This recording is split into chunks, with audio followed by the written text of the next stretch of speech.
Welcome to today's episode of the Act of God's Captive into Call of the Captive's Diary, episode 80, season 5, written by Precious Chinwe, Obialor-Ukazim. Alright, so let's get straight to today's episode. Please, I hope my face is not too dark. Yeah, please, just let me know if you're seeing me clearly. Alright, so that I will know, I'll be able to know how it goes in the next episode. All right, so let's begin. David's eyes met his mom, and he knew it was time to wrap up the call. Hey, sunshine, please give me a moment, okay? My mom just came in, he said, his voice low and gentle. All right, give your mom a hug for me, Uma Snatcher replied, beaming, and David smiled, his heart full, as he hung up the phone and turned to his mother. Hey, mom, what's up? He asked, his eyes sparkling with curiosity.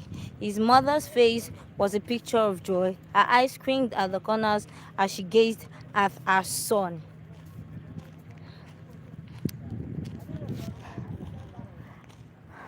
I just wanted to come and see my favorite boy, she said, her voice dripping with warmth as she wrapped her arm around David in a tight hug, and David chuckled, hugging her back. Sorry, but I guess I'll be able to get a bit of it here now. Alright, so I hope you guys are seeing me now. Sorry, I'm staying where we are staying is filled with bushes.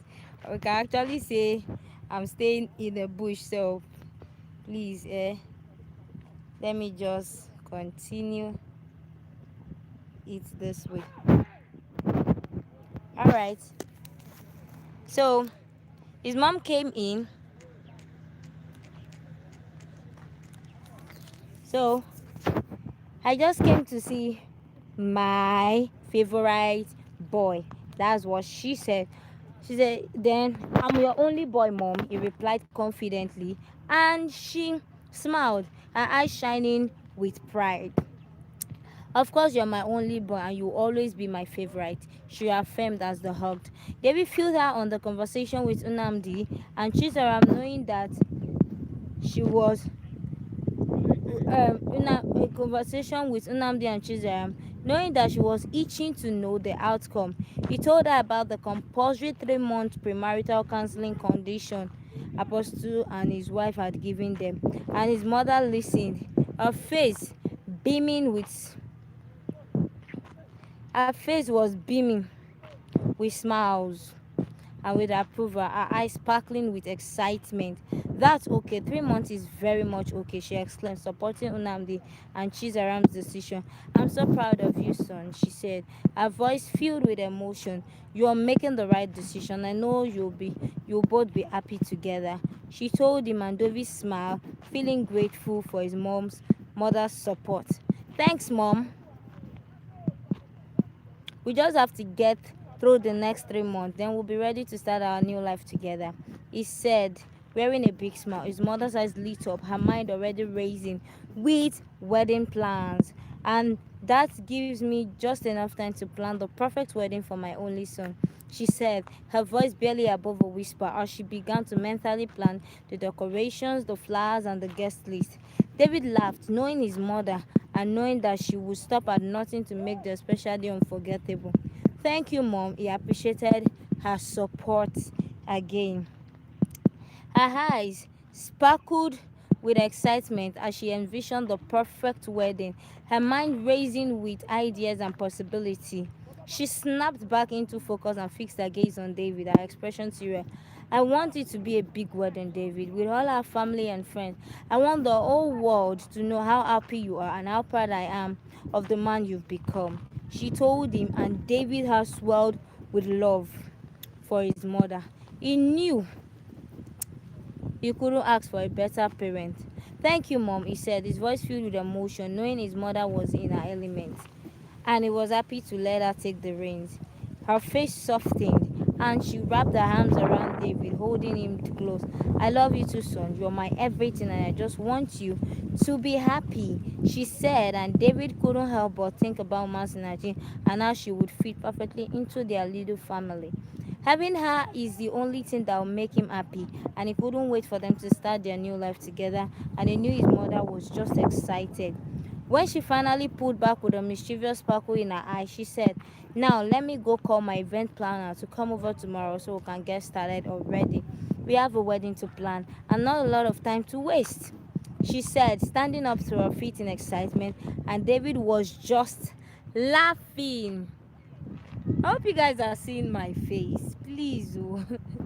Because alright, sorry about that. When she finally left him, he settled back into his bed, his mind still buzzing from his conversation with his mom. He decided to call Uma Sinachi, hoping to unwind and pray together before bed. He picked up his phone and dialed a number, but she didn't answer. He tried again, thinking maybe she was in the middle of something, but still there was no response. Maybe she's busy with something, he thought, dropping his phone, and about 30 minutes later, his phone rang, breaking the silence in his room. He smiled when he saw Masinachi's name on the screen. Hey, my love, he answered, his voice warm and welcoming. Hey, David, Masinachi replied, sounding a bit breathless. Sorry I didn't answer your call earlier. I was speaking with Junior, she explained, and David's curiosity was piqued. What's up? Everything okay? He asked. Oma Snatchy took a deep breath, and David could sense her concern. Junior just told me something about Unemeka. Alright, sorry about that. Took a little while.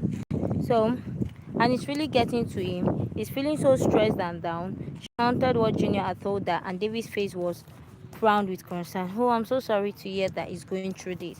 But why is he hiding it from your dad? David, as knowing that Nnamdi has all it takes to help him get out of the troubles, and Uma Sinachi sighed. He's scared, David. He doesn't want dad to know. He's worried dad will see him as a disappointment, especially since he chose to stay back in Nigeria instead of traveling to school abroad with us. She explained, and David's heart went out to Nemeka. He knew how much pressure he must be under, trying to live up to his family's expectations. Don't worry, my love, he said, his voice reassuring. We'll support him, okay? I'll talk to my mom, see if she can help.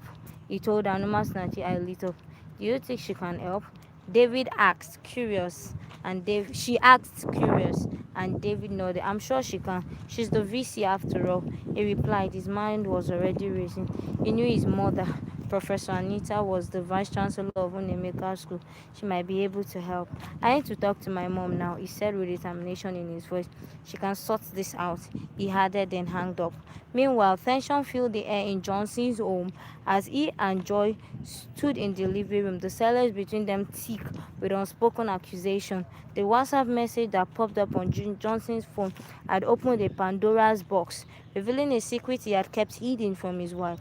Joy's eyes were wide with hurt and confusion, her voice trembling as she confronted Johnson. Whoa, what the hell is happening here? I don't know what's happening with Johnson. Well, it's been long I really heard from them, but I hope all is well. Just hope that David's mom will be able to help. God will use her to help Unemeka out. Have a beautiful and lovely day. Bye bye. See you guys in the next episode.